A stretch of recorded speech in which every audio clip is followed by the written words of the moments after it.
The exile, the great hall of the Galactic Council, was filled with voices, sharp and cold. Hundreds of alien leaders sat in their high seats, their glowing eyes fixed on the humans standing in the center. The air itself felt heavy, as if the universe was watching this single moment. The humans did not bow. They stood straight, their faces calm but their fists tight at their sides. They already knew what was coming, but hearing the words still cut like blades. Humans. The council speaker said, his voice echoing through the chamber, "You are no longer welcome among the stars. Your species is hereby expelled from the council. From this day forward, no trade, no protection, no recognition shall be given to Earth or its colonies." The chamber roared with approval. Alien voices laughed, mocked, and whispered. Some sneered openly. To them, this was justice. To them, humans were too violent, too unpredictable, too dangerous to be trusted. One alien admiral rose from his seat, his long claws clicking against the floor. "You should be grateful we allow you to leave alive," he hissed. Others demanded, "Your complete destruction." The human ambassador's jaw clenched. He wanted to answer, to scream back at them, but he only said one line, steady and cold, "You will regret this." Gasps filled the hall. Laughter followed. The aliens saw weakness in those words, but the humans knew it was a promise. And then, under the eyes of the galaxy, humanity was cast out. Their banners were torn down, their names erased from records, their trade ships ordered to leave every port. Back on Earth, the news spread like wildfire. Screens lit up in every city. Colonists on Mars, on Titan, on distant stations all saw the same message: exiled. For the first time in centuries, humanity stood alone. No allies, no trade partners, no support. At first, there was silence. People were afraid. What would happen without alien resources, without technology imports? Colonies could starve, fleets could rust, Earth itself could fall into ruin. But then, something strange happened. The silence broke not with despair, but with fire. On Earth's streets, people marched with banners that read, "We stand alone." On Mars, miners swore they would dig deeper, work harder, and not need alien fuel. On Titan, engineers said, "If they will not sell us ships, we will build ships of our own."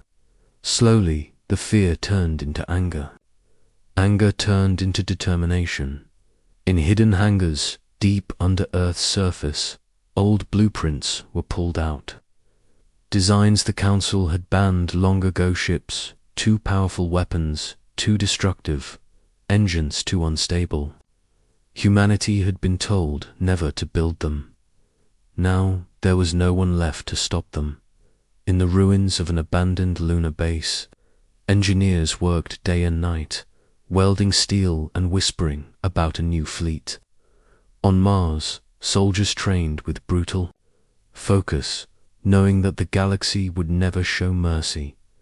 Children grew up hearing stories of exile, of humiliation, of the day the aliens laughed at their parents. That laughter became a shadow, a memory that burned in every human heart. And in the silence of deep space, human scientists tested engines that bent the very laws of light. Prototypes exploded, labs vanished in fire, but no one stopped. No one slowed down. Every failure was fuel. Every loss was a lesson. Years passed. The galaxy almost forgot about them. Alien rulers spoke of humans as if they were already dead. A violent species, broken without our guidance, they said. Exile will finish them. But in secret, whispers began. Traders spoke of human ships spotted at the edge of unknown space. Alien scouts reported strange signals, powerful weapons never seen before. But these reports were ignored, dismissed as rumors. After all, humans were exiles, outcasts, weak. How could they rise again? Back on Earth, the people remembered the words spoken in the council chamber. You will regret this. It was not just a warning anymore. It was destiny. The fire that exile had lit was now burning brighter than ever. Humanity was no longer asking for acceptance. They were no longer begging for a seat in the council. They were preparing for the day they would return, not as guests, not as allies, but as rulers of the stars. And when that day came, the galaxy would tremble. The struggle and the spark the years after exile were hard. The galaxy had closed its doors, and humanity stood on the edge of survival. Earth's skies, once filled with merchant ships from every corner of the stars, grew quiet. Ports that had been alive with trade now stood empty. Colonies that depended on alien imports faced shortages. Some went hungry. Some froze. On Mars, miners worked until their hands bled, pulling or from the red soil. We cannot stop, they told their children. Every stone we dig keeps humanity alive. On Titan, engineers worked in frozen storms, building reactors out of scraps, testing designs with little more than stubbornness. They failed often. Machines broke, workers died. But each failure only hardened them. The galaxy thought humans would collapse. Instead, exile forced them to become stronger. It was in those dark years that the spark was born. A group of scientists, hidden deep inside an abandoned base on Europa, unlocked something the Council had always forbidden: a new kind of engine. It was unstable, dangerous, and unlike anything seen before. When tested, it tore apart the test ship in a flash of blue fire. But the wreckage showed something important.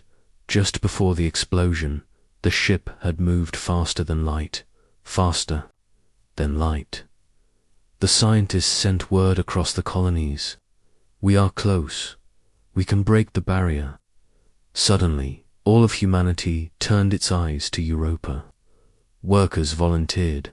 Soldiers guarded the project. Engineers risked their lives in every trial. Failure meant death, but success meant something greater. Freedom. The galaxy had no idea. To them, humans were forgotten, locked in their dying corner of space.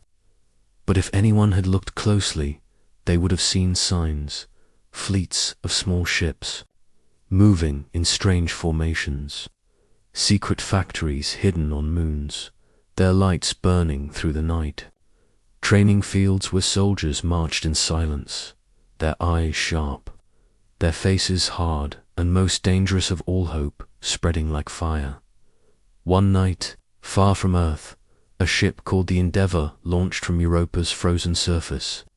It was not large, not beautiful, but it carried the first true light-speed engine ever built by human hands. The crew held their breath as the ship's systems hummed. The captain gave the order: activate. The stars outside blurred. Space itself seemed to bend, twist, and roar. For a moment, every sensor screamed, and the ship shook as if the universe was tearing it apart.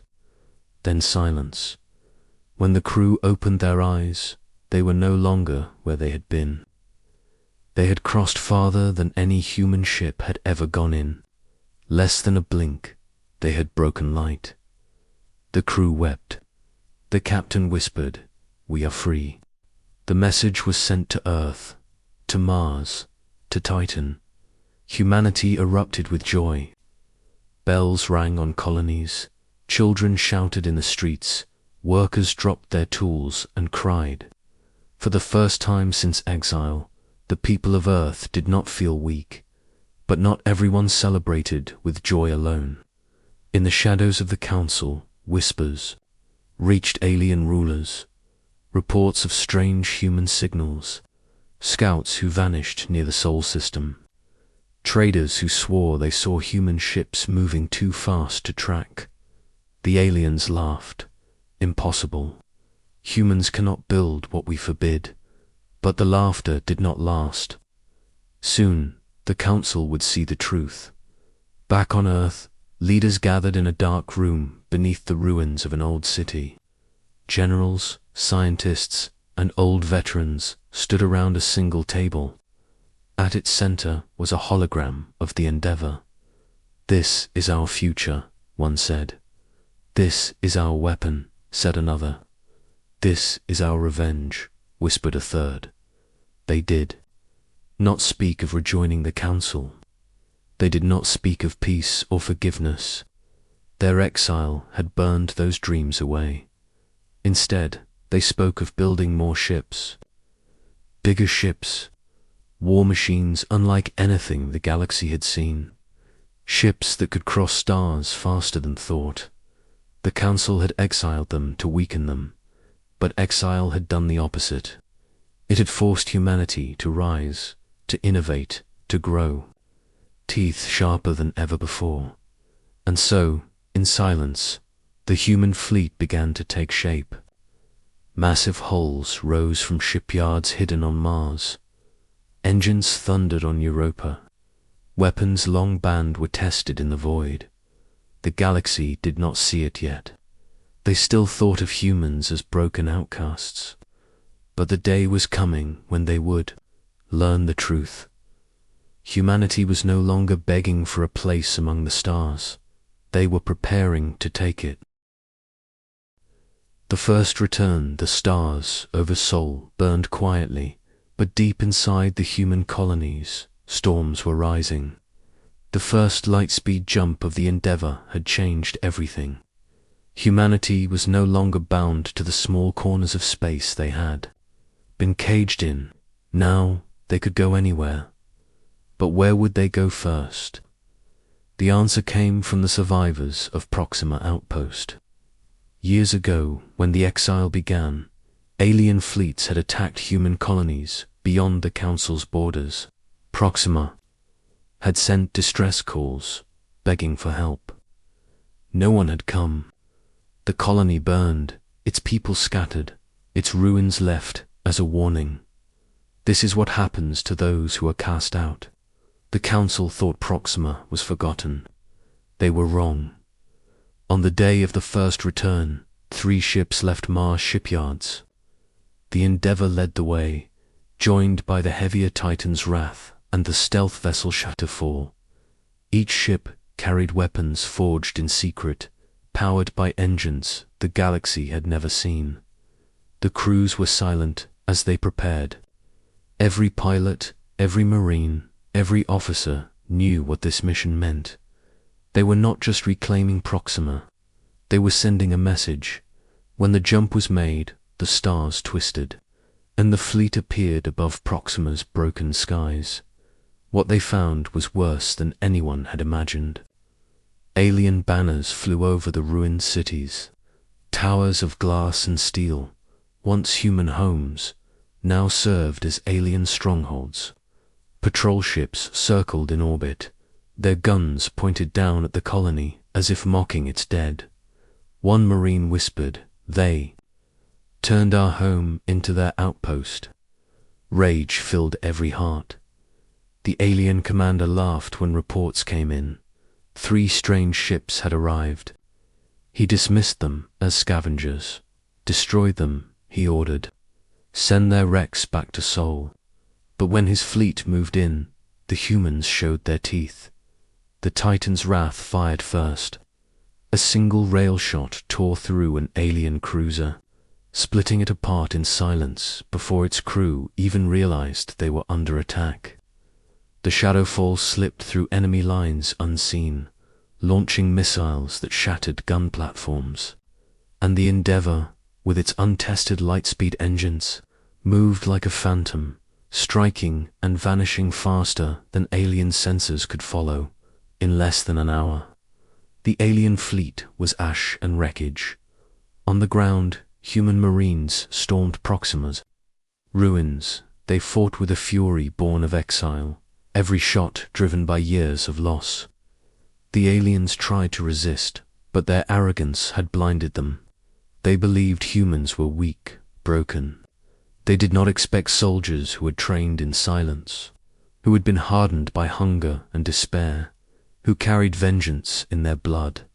By nightfall, Proxima was free. The human flag rose again over the shattered colony. The Marines stood together, staring at the burned horizon. One of them said, "This is the first. It won't be the last." When word spread, humanity erupted in celebration.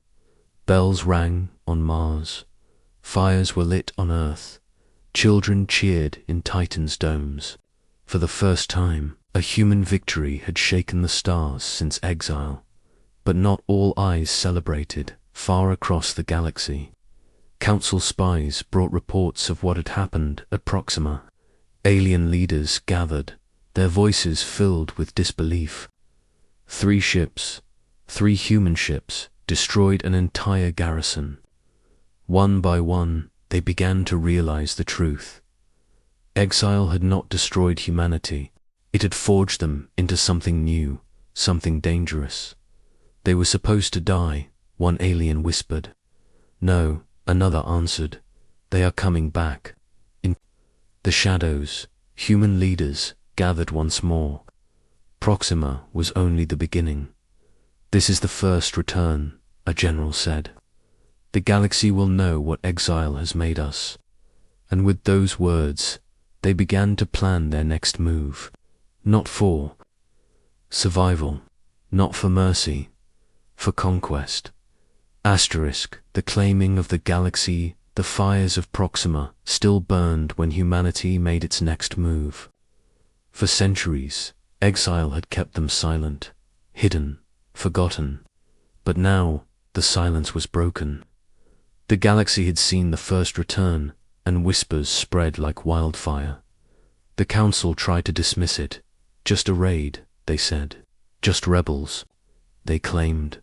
But deep inside, they trembled. They had felt it before, the unrelenting spirit of the humans, the Death Worlders. Humanity did not stop at Proxima. From the shipyards of Mars, more war machines emerged. The Titan's wrath was no longer alone. Sister ships Cyan Dawn, Stormbreaker, and Silent Vow were born from steel and vengeance. Each one carried weapons the galaxy had never seen. Each one carried a crew who swore they would never kneel again. The strategy was clear: strike fast, strike hard, and never give the enemy time to recover. The second target was the Velth Dominion, one of the alien races who had cheered the exile of humanity. Their fleets had raided human colonies during the darkest years, stealing supplies, enslaving survivors. Now, humanity returned the favor. The human fleet appeared above a Velfar fortress world. Alien citizens looked up at the night sky, expecting their fleets to protect them. Instead, they watched in horror as streaks of fire rained down precision. Strikes that shattered defense grids, tore through shipyards, and burned across skies. Velthor admirals scrambled to fight back, but their ships were too slow, too fragile. Against human war machines, they broke like glass. The fortress world fell in a single day. And this time, humanity did not leave. On Proxima, they had reclaimed what was lost. On Velthar, they planted something new, the first human banner raised, not over ruins, but over conquest. Colonists arrived within weeks, stepping onto alien soil with determination. Cities were rebuilt not for Velthar, but for humanity. One soldier spoke as the flag rose. Exile made us wanderers. Now conquest will make us rulers. The galaxy shook. Races that once laughed at humanity now held secret meetings. Some begged the Council for protection. Others swore they would join humanity before they were crushed. The council itself was divided. Some demanded war, an alliance of all races to end humanity before it grew too strong. Others whispered that it was already too late, that the Death Worlders had become something the galaxy could not stop. On Earth, the people watched the reports come in with awe. For generations, Earth had been the symbol of loss, a reminder of exile. Now it became something else, the heart of a rising empire. Children in the domes of Titan spoke new words with pride. We are not exiles anymore. We are conquerors. But within the human fleet, leaders spoke in hushed voices. They knew victory would not come without cost. Humanity was still outnumbered, still outgunned. The galaxy was vast, and their enemies many. Yet they also knew something greater. They had discovered what exile had truly given them. Not just anger, not just strength, unity. For the first time in history, every human from Earth to the colonies fought under one banner. Not as divided nations, but as one people. And that unity was something no alien empire had ever known. When the council finally gathered, desperate to issue warnings, the humans sent a message of their own. It was not long, nor was it polite. We were cast out. You thought exile would break us. You were wrong. Exile forged us into something greater. We will no longer ask for a place among the stars. We will take it. And when we are done, the galaxy will remember who humanity is. The message ended with 3 words that silenced every chamber in the council halls. We are coming. From exile to empire, from survivors to rulers. Humanity had claimed the galaxy not with permission, but with fire, and the stars themselves seemed to tremble.